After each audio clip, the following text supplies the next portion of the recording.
দাঁড়িয়ে পেশাব করা হারাম নয়, দাঁড়িয়ে পেশাব করা জায়েজ। আমি নিজেও যখন সফরে থাকি, বিশেষ করে প্লেনে, তখন আমি দাঁড়িয়ে পেশাব করি। নবী মুহাম্মদ সাল্লাল্লাহু আলাইহি ওয়াসাল্লাম সুবাতাতে কমে এসে পর্দার সাথে দাঁড়ানো অবস্থায় পেশাব করেছিলেন। দাঁড়িয়ে পেশাব করা কিন্তু হারাম নয়, বসে প্রস্রাব করাই হচ্ছে সুন্নাহ। আসসালামু আলাইকুম ওয়া রাহমাতুল্লাহি ওয়া বারাকাতুহু।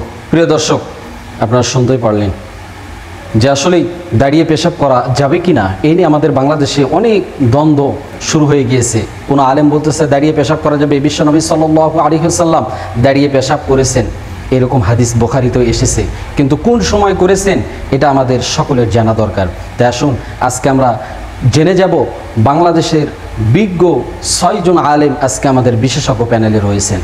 আজকে আমরা 6 জন বিজ্ঞ আলেমের কাছ থেকে কোরআন হাদিসের রেফারেন্স সহ জানতে পারবো যে আসলে দাঁড়িয়ে পেশাব করা যাবে কিনা এবং রসুল কোন সময় দাঁড়িয়ে পেশাব করেছিলেন, কেন করেছিলেন, আজকে আমরা বিস্তারিত জানবো কোরআন হাদিসের রেফারেন্স সহ। আজকে আমাদের বিশেষজ্ঞ প্যানেলে যিনারা রয়েছেন, 1 নম্বরে শায়েখ আব্দুর রাজ্জাক বিন ইউসুফ, 2 নম্বর মাওলানা আবুল কালাম আজাদ বাশার, 3 নম্বর মুফতি মোহাম্মদ আলী, 4 নম্বর ডক্টর এনায়েতুল্লাহ আব্বাসী, 5 নম্বর শায়েখ আহমদুল্লাহ, 6 নম্বর শায়েখ আবু বকর মোহাম্মদ জাকারিয়া। তো চলুন আমরা একে একে তাদের বক্তব্যগুলি শুনে আসি। যাওয়ার আগে ছোট্ট একটি রিকোয়েস্ট, যারা আমাদের এই চ্যানেলটি এখনও সাবস্ক্রাইব করেন নাই, প্লিজ সাবস্ক্রাইব করুন। ইসলামিক নিত্য নতুন ভিডিও পেতে আমাদের সঙ্গেই থাকুন। তো চলুন আমরা শুরুতেই আব্দুর রাজ্জাক বিন ইউসুফের বক্তব্যটি শুনে আসি। ইয়ামান রাদিয়াল্লাহু তাআলা আনহু বলেন, আতান নবী সাল্লাল্লাহু আলাইহি সাল্লাম সুবাতাতা কওমিন, আল্লাহর নবী একদা মানুষের আবর্জনা বাড়ি ঝাড়ু দিয়ে আবর্জনা ফেলার জায়গাতে আসলেন, দাঁড়িয়ে পেশাব করে দিলেন। আল্লাহর নবী দাঁড়িয়ে পেশাব করলেন, বুখারী মুসলিম। অত্র হাদিসের শেষে একটা বাক্য মানুষে লাগিয়ে দিয়েছে, সেটা হলো লেবদুরিন, তিনি কোনো কারণবশত দাঁড়িয়ে পেশাব করেছিলেন। এই কথাটাই মিথ্যে। অনেক কারণ মানুষ উল্লেখ করেছে, তার একটা কারণ উল্লেখ করেছে, এমন একটা রোগ আছে মানুষের, মানুষ যদি দাঁড়িয়ে পেশাব করে তাহলে ওই রোগটা ভালো হয়ে যাবে, তাই আল্লাহ নবী করেছেন। এই কথাটা মিথ্যে। কেন তিনি দাঁড়িয়ে পেশাব করলেন? বসেই পেশাব করতে হবে, এটাই সুন্নাত। বসেই পায়খানা করতে হবে, এটাই সুন্নাত। মানুষের যদি বসার কোনো পথ না থাকে, তখন মানুষ দাঁড়িয়ে পেশাব পায়খানা করবে, তার কাজটা জায়েজ।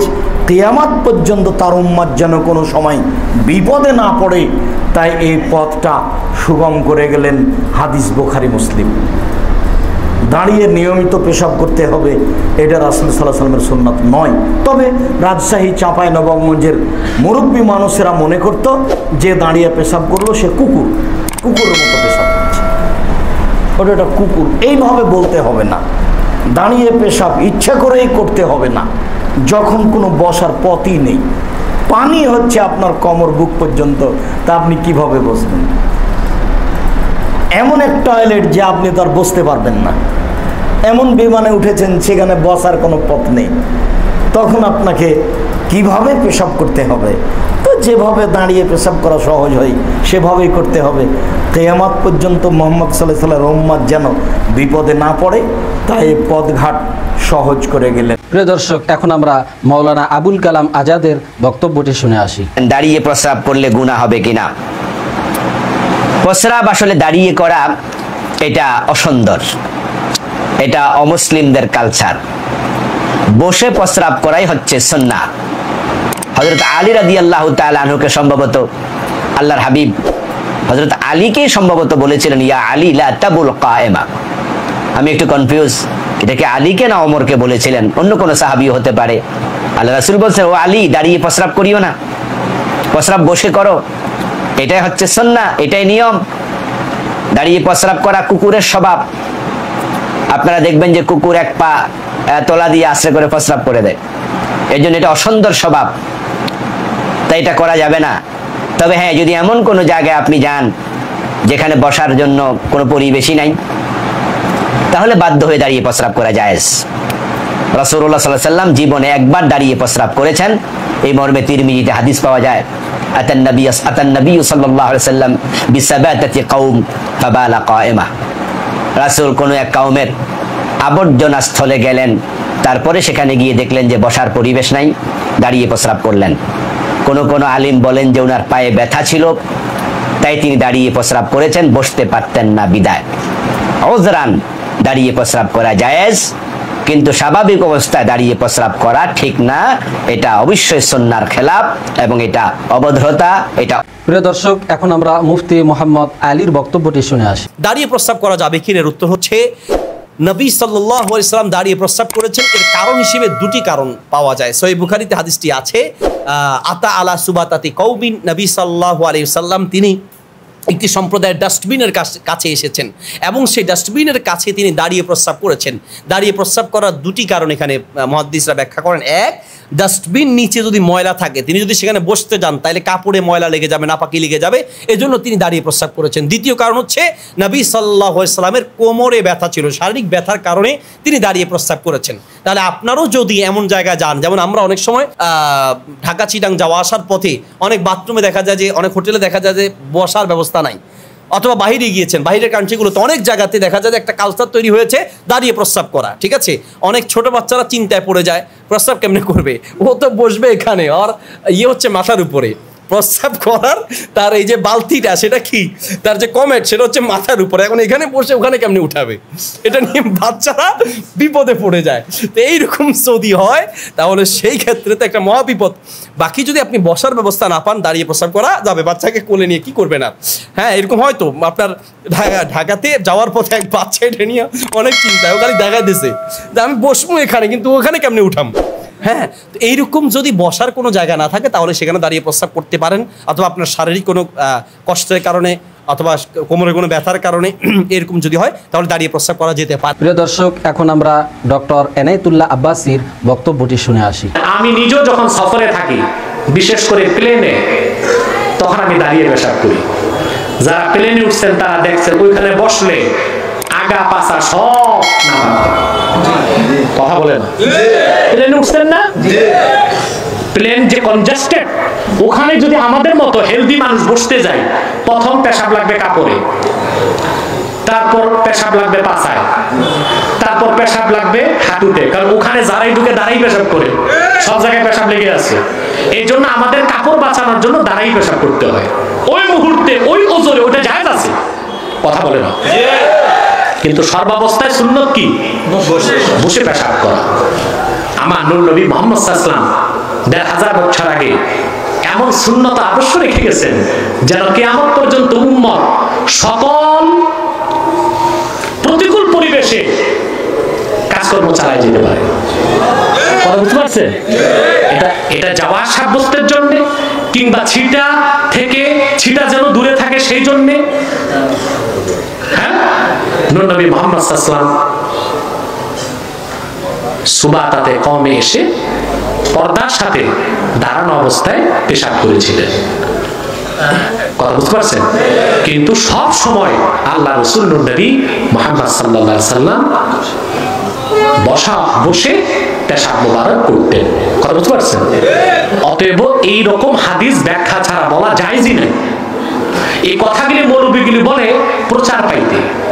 কি পাইতে? কথা বলে না, কি পাইতে? ওই এক মৌলবী বলছে কাকের গোশত খাওয়া হালাল। আলেমরা যখন ধরছে, তোকে ভাই আমি তো কালা কাকের কথা কই নাই, সাদা কাউ আছে ওটা খাওয়া যায়। আসলে সাদা কাক খাওয়া হারাম না, কিন্তু সাদা কাক তো নাই বাংলাদেশে। প্রিয় দর্শক, এখন আমরা শায়েখ আহমদুল্লাহর বক্তব্যটি শুনে আসি। দাঁড়িয়ে পেশাব করলে সেটা অনুচিত এবং অনুত্তম হবে। কারণ হলো দাঁড়িয়ে পেশাব করলে তার ছিটা আমাদের গায়ে এসে লাগে, অথচ পেশাবের ছিটা থেকে বাঁচার জন্য নবী করিম সাল্লাল্লাহু আলাইহি ওয়াসাল্লাম তাকিদ দিয়েছেন। কবর আযাবের অন্যতম একটা বড় কারণ হলো পেশাব থেকে ভালো করে পরিচ্ছন্ন না হওয়া। এই জায়গা থেকে দাঁড়িয়ে সচরাচর পেশাব করা উচিত নয়। রাসূল আকরাম সাল্লাল্লাহু আলাইহি সাল্লাম সম্পর্কে আমাদের আয়েশা রাদিয়াল্লাহু আনহা বলেছেন, এবং তিরমিজিতে হাদিসটি বর্ণিত হয়েছে, তার ভাষ্য হলো এরকম যে তিনি বলেছেন নবী আলাইহিস সালাম দাঁড়িয়ে পেশাব করতেন। এই কথা কেউ বললে তোমরা বিশ্বাস করবে না। সেই জায়গা থেকে দাঁড়িয়ে পেশাব করার করাটাকে অ্যাভয়েড করা উচিত এবং উত্তম।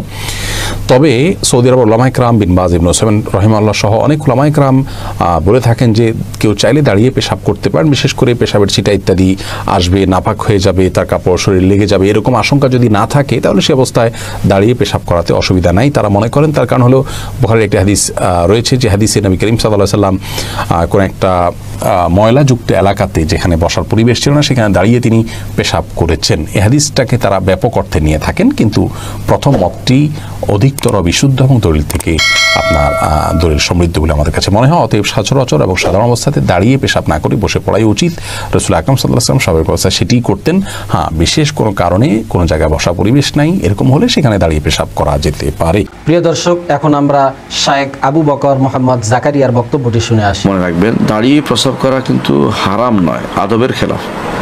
আদবের খেলাফ প্রয়োজন যেহেতু হয়েছে, এখানে যেহেতু আপনি বসার অবস্থা নেই আপনি বলছেন, সেখানে আপনি দাঁড়িয়ে পেশাব করতে পারবেন। দাঁড়িয়ে পেশাব করলে আসলে গুনাহ হয় না। সুতরাং আমি দাঁড়িয়ে পেশাবের ব্যাপারে বাড়াবাড়ি না করি, তবে যেন গায়ে ছিটা না আসে, বাতাসে যেন গায়ে না নিয়ে আসে, বা সেটা যেন কাপড় নষ্ট না করে, বা রান উরু বা এই জাতীয় পায়ে না পড়ে, সেই বিষয়টি যথেষ্ট খেয়াল রাখতে হবে। যদি পড়ে সাথে সাথে ধুয়ে ফেলতে হবে। দাঁড়িয়ে পেশাব করা এমনি হারাম নয়, জিনিসটা আদবের খেলাফ, এবং সেটা রাসূলুল্লাহ সাল্লাল্লাহু আলাইহি ওয়াসাল্লাম কখনো কখনো করেছেন জায়েজ প্রমাণ করার জন্য। আর সাধারণ নিয়ম কিন্তু বসে করা। আর যেহেতু আপনি বিপদে আছেন সেহেতু আপনার জন্য কোনোভাবেই সেটা সমস্যাগ্রস্ত জিনিস নয়, আপনি দাঁড়িয়ে পেশাব করতে পারবেন। প্রিয় দর্শক, আমরা এতক্ষণ পর্যন্ত তাদের বক্তব্যগুলি শুনলাম যে আসলেই দাঁড়িয়ে পেশাব করা যাবে কিনা। আসলে আমরা শোনার পরে যতটুকু বুঝতে পারলাম, আসলে বুখারীতে হাদিসটি এসেছে বিশ্বনবী সাল্লাল্লাহু আলাইহি ওয়াসাল্লাম দাঁড়িয়ে পেশাব করেছিলেন এক সময়, কেন করেছিলেন সেটাও আপনারা জানতে পেরেছেন। আমি সেদিকে যাচ্ছি না, আপনাদেরকে একথাই বলতে চাই যে বসিয়ে পেশাব করাটা সুন্নত, এবং এর বৈজ্ঞানিক ব্যাখ্যা এবং ডাক্তারি ব্যাখ্যা অনেক ভালো দিক এসেছে যে বসে থেকে পেশাব করাটাই সুন্নত, এবং বসে থেকে পেশাব করাটাই শরীরের জন্য ভালো, মানুষের জন্য ভালো। কিন্তু দাঁড়িয়ে কোন সময় পেশাব করতে হবে সেটাও আমরা জানতে পারলাম। প্রিয় দর্শক, আপনাদেরকে কথাই বলতে চাই যে আসলেই কোনো মানুষের কথায় বিভ্রান্ত না হয়ে আমরা এর পরিপূর্ণটা জানবো, এবং কোরআন হাদিসের দলিল সহ যে আলেমী আমাদেরকে বুঝিয়ে দিতে পারবে আমরা তারটাই গ্রহণ করব, কারণ আমরা কোরআন সুন্নাহ অনুযায়ী জীবন যাপন করতে চাই। প্রিয় দর্শক, আল্লাহ পাক রব্বুল আলামিন আমাদেরকে কোরআন সুন্নাহ অনুযায়ী জীবন যাপন করার তৌফিক দান করুক। সকলে ভালো থাকবেন। আসসালামু আলাইকুম ওয়া রাহমাতুল্লাহি ওয়া বারাকাতুহু।